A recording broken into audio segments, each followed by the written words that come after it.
Anak, bumalik ka dito! Ano mo sabi? Ano mo ba sinasak mo mo ang matay ang pagkita? Ikaw pa matay ko! Ano?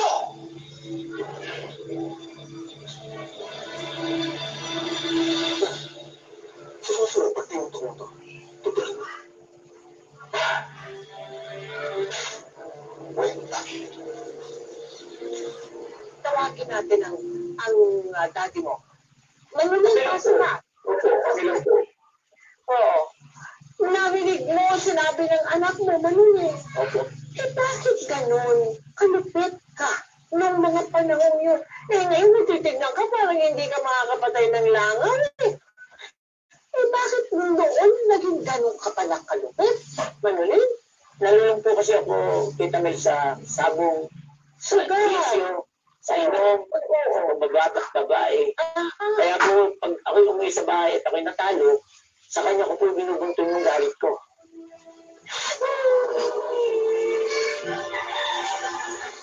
Hi, Jenny. Hi. Nawa ka naman.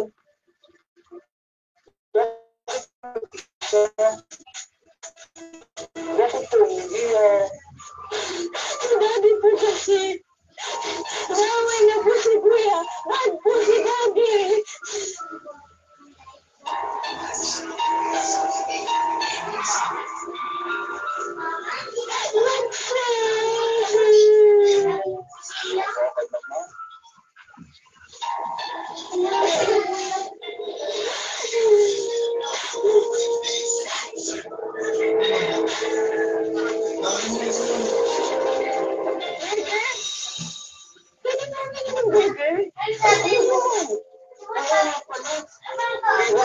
Nakikita kita ito, kumakain ka ito, diba?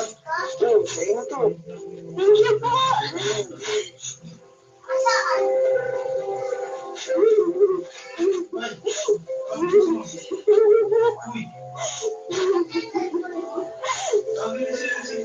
Sa akin? Ay, buka ng burger? Ay! Madaming burger? Sige po! Sa akin? Okay, magkano tayo na lang tayo yung medyo, lalaro tayo mag-iwan.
Nakakatagal ako ng masama, anak.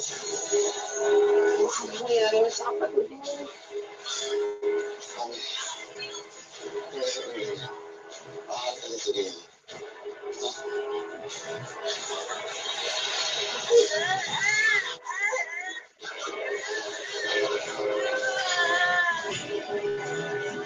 Jason, habang patindi ng patindi yung galit mo sa daddy mo, sinubok naman ang pamilya niyo ng isang matinding pagsubok, di ba?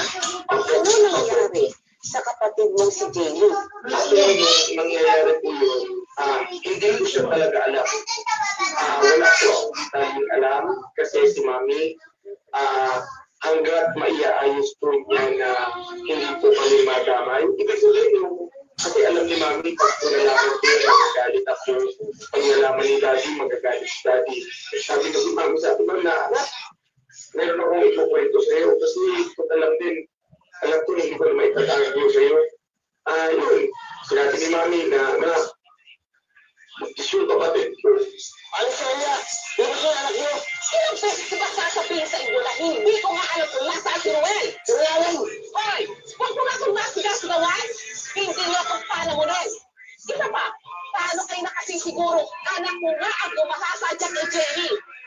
Baka naman kung kaninong tambay ng bumantiyan! Wala yung siguro ko, anak mo! Hoy! Hindi mo ako matitindak panulan!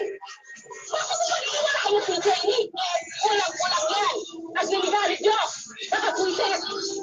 Kung wala kayong pruweba, huwag kayong mag-istorbo! Magsialis kayo!